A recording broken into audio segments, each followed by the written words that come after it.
Bonjour à tous, c'est Mickaël pour itconnect.fr et bienvenue dans cette vidéo dans laquelle nous allons partir à la découverte du service Inbox de Google. Alors Inbox, c'est un service qui est un peu un mix entre Google Now, qui est un service de gestion de tâches et de gestion de rappels, et Google Mail, Gmail, qui est le service actuel de Google pour gérer les mails. Donc c'est un service qu'on retrouve à la fois en mode webmail, donc pour les navigateurs web, et aussi en mode mobile, donc surtout pour Android et iOS actuellement. Donc c'est un service qui est actuellement en mode invitation, c'est-à-dire que seuls les membres ayant déjà reçu une invitation vont pouvoir en inviter d'autres qui vont pouvoir à leur tour tester le produit. Donc on va tout d'abord commencer par explorer un peu le service en mode webmail. Donc il faut savoir que pour l'instant, étant donné que c'est un peu un essai, un peu un test, le service est disponible que sur Google Chrome. Si on va sur Firefox ou depuis un autre navigateur, on va avoir un message me disant qu'il faut Google Chrome pour l'instant. Ça va être développé plus tard sur d'autres navigateurs.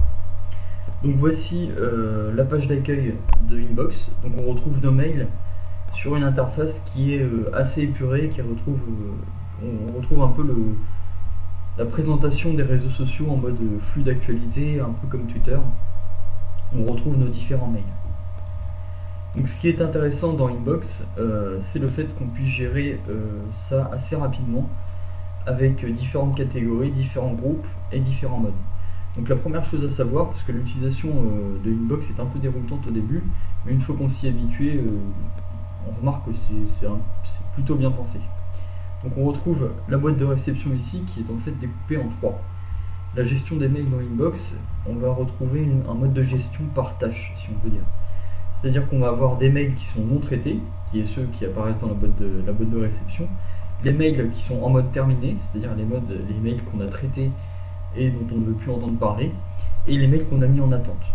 Donc les mails en attente, c'est un peu le mode Google Now. Je vais vous faire une démo, c'est-à-dire qu'un mail en attente, donc j'ai mon mail ici, donc quand je clique dessus, j'ai son contenu, et on va pouvoir donc le mettre en attente grâce à la petite horloge qui est ici. Donc la mise en attente, on va dire à Google, rappelle-moi ce mail, par exemple, demain à 7h.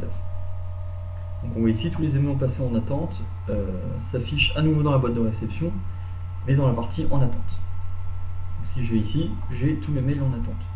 Donc j'ai mis hier, par exemple, un rappel. Donc le rappel, c'est pas les mails, c'est quelque chose d'encore différent, on va étudier ça tout à l'heure. Et on peut également dire ce mail-ci, par exemple, je l'ai lu, j'ai connaissance de l'information, je vais le mettre en mode terminé. Donc à partir de ce moment-là, il n'apparaît plus dans la boîte de réception, mais il apparaît dans les mails terminés. Voilà. Donc si on part sur un mode tactile, on peut aussi très bien glisser le mail. Donc ici on ne peut pas le faire parce que je suis sur un webmail, mais sur une tablette, on le verra tout à l'heure, on peut simplement glisser le mail et il part en mode terminé. Donc la nouveauté supplémentaire dans Inbox, c'est la gestion des mails de façon automatisée. Donc on retrouve différentes catégories dans la boîte de réception, comme celle qui était présente sur Gmail. Donc il y en a quelques-unes en plus, il me semble. Donc il y a voyage, achat, finance, réseaux sociaux, notifications, forum et promotion. Donc ces catégories-là, on ne peut pas pour l'instant les supprimer et on ne peut pas en créer de nouvelles avec ces petits icônes-là, mais c'est quelque chose qui est géré automatiquement par Inbox. Donc en fait, quand on va recevoir un mail, Inbox va le parcourir, le lire de façon automatisée avec des robots et des algorithmes et déterminer dans quelle catégorie il peut aller. Donc si je prends par exemple cette catégorie-là, j'ai reçu 11 mails qui ont été rangés dans la catégorie réseaux sociaux. Et c'est uniquement des mails venant de Twitter, de Facebook, de LinkedIn. Donc on peut imaginer facilement que Google, quand il repère des mots-clés comme Twitter, tweet, page Facebook, il va savoir le ranger dans la partie réseaux sociaux. Ainsi, quand je vais aller dans ma partie réseaux sociaux, je vais retrouver que les mails qui concernent les réseaux sociaux. Inversement, si je vais dans voyage par exemple, je retrouve un mail de booking.com qui est un mail de gestion de réservation d'hôtel et de voyage. Donc ce qui est particulièrement intéressant, c'est que c'est un service intelligent. C'est-à-dire que si je prends ce mail-là, qu'il n'a pas réussi à gérer, donc il n'a pas réussi à le ranger dans une catégorie, et que je le mets par exemple dans notification, donc si je fais comme ça, Là je le range dans notification. Tous les mails que je vais ranger dans notification qui auront la même tête, Inbox va s'adapter et se dire par exemple ce mail là il a tel objet, le mail d'après il a tel objet aussi, les deux ont été rangés dans notification, je vais savoir maintenant m'adapter et ces mails là je les ranger dans notification. C'est un service qui s'adapte à chaque personne et à chaque habitude pour être justement plus intelligent et faciliter l'organisation quotidienne. Donc en plus de ces catégories là, on retrouve les catégories, les onglets normaux, donc ceux que j'ai créés à la main, donc, qui sont propres à chaque utilisateur, et les catégories de Gmail qu'on retrouve habituellement. On pourra toujours gérer nos propres catégories et en créer de nouvelles, donc ça change pas. On retrouve également un affichage, donc par exemple si j'ai eu récemment 11 mails dans les réseaux sociaux, c'est ce que je vois ici, ils vont être rangés comme ça. Donc, réseaux sociaux 11, et c'est ensuite en cliquant que je vais avoir le détail. Ensuite je vais devoir recliquer pour voir le contenu des mails et pouvoir le gérer ensuite. Alors si on veut pas qu'il y ait ce groupement qui soit fait, on va simplement ici dans le petit engrenage et on décoche le regroupement. Et là on va voir le changement, c'est qu'on n'a plus réseaux sociaux avec un 11 derrière, mais on a directement les mails. Donc voilà, c'est une petite astuce pour l'utilisation du service. Donc là je vais réactiver le regroupement. Donc en plus de cette gestion des mails par catégorie, on va retrouver quelques fonctionnalités de Google Now. Donc on a vu tout à l'heure la mise en attente des mails qui permet d'avoir un rappel sur telle ou telle tâche, tel ou tel mail. On a également l'épinglage des mails. Donc on va pouvoir, des mails ou des tâches d'ailleurs, on va pouvoir épingler un mail. Par exemple si je pense que ce mail est important, je vais simplement activer la petite épingle qui est ici. Et ensuite, quand je vais effectuer un filtrage des mails épinglés, je vais avoir que les mails épinglés qui vont apparaître. Donc ça permet par exemple de mettre en avant des tâches importantes, des choses comme ça. Et une fois que le mail, j'ai pu l'épingler, j'enlève le petit épingle et il n'apparaît plus. En plus de l'épinglage des mails, on va retrouver la gestion des rappels en mode tâche, si on peut dire. Donc, par exemple, pensez à tuto IT Connect par exemple. Je vais pouvoir directement, il va être directement épinglé et je vais pouvoir également configurer un rappel. Donc, par exemple, le jeu qui me rappelle le 5, on va dire à 18h. Donc là, il a été mis directement en attente et je peux également le mettre directement en mode épinglé.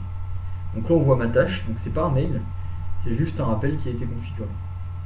Et à nouveau, quand j'en ai terminé, je peux le ranger dans les terminés, ou l'épingler, ou le déplacer vers une catégorie, vers les portails. Alors je reviens rapidement sur la gestion des mails, en parlant de justement ranger les rappels dans les catégories. On peut tout à fait ranger les mails dans une catégorie ici directement dans la page de la boîte de réception, mais on peut également aider l'intelligence artificielle d'Inbox en configurant des règles à la manière des webmails et des clients de loire actuels normaux. Donc on va ici dans ajouter et on va dire par exemple tous les mails qui viennent de PayPal et qui ont par exemple l'objet commande, et ben on va les ranger dans la catégorie que j'ai sélectionnée. Donc ici on peut retrouver nos différentes règles. Et ça va aider l'intelligence artificielle d'Inbox à ranger et à trier les mails. Donc on va explorer maintenant par exemple l'écriture des mails. Donc on a un bouton rouge qui est toujours présent ici. Et quand on passe dessus, on a directement l'affichage des contacts récents. On a également, donc pour aller plus vite, on a également la possibilité de créer directement un rappel. Et sinon on peut juste créer un message. Donc c'est assez succinct, on n'a que 3 champs. Donc le destinataire, l'objet et le contenu. On peut également avoir une pièce jointe qu'on va rajouter ou mettre en forme rapidement le contenu. Il n'y a pas encore de glisser-déposer, donc on peut imaginer que c'est une fonctionnalité qui va arriver plus tard. Mais bon, c'est suffisant pour envoyer des mails assez simples. On a à peu près fait le tour des fonctionnalités d'Inbox. Il faut savoir que sur le webmail, on va retrouver cette partie ici, qui rappelle un peu ce qu'on retrouve sur les différents services de Google quand on les explore. Donc la gestion des autres services pour aller rapidement sur les autres services. Les notifications, qui sont ici. Et le chat Facebook, le chat Google, pardon, qui va pouvoir être directement utilisé dans Inbox. Donc c'est tout pour cette vidéo de présentation d'Inbox. En conclusion, je dirais que c'est un service qui est assez agréable à utiliser, qui est plutôt bien pensé, surtout au niveau de la gestion intelligente des mails et des tâches, autant sur webmail que sur application mobile.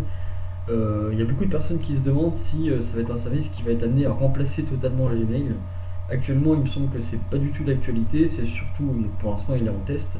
On va pouvoir utiliser à la fois Gmail et Inbox. Mais on voit bien que Google veut révolutionner un peu, c'est ce qu'on entend surtout, donc révolutionner un peu l'utilisation du mail et le rendre plus simple, surtout au niveau du grand public. Donc à savoir si Gmail va être remplacé par Inbox, je ne pense pas. On peut imaginer que Gmail va profiter de certaines fonctionnalités, donc les fonctionnalités très utilisées d'Inbox, et après c'est à voir l'utilisation, les tendances d'utilisation des utilisateurs. Voilà, donc si vous avez des réactions ou des questions, n'hésitez pas à nous en poser, d'autant sur le forum que sur les commentaires de la vidéo ou du site.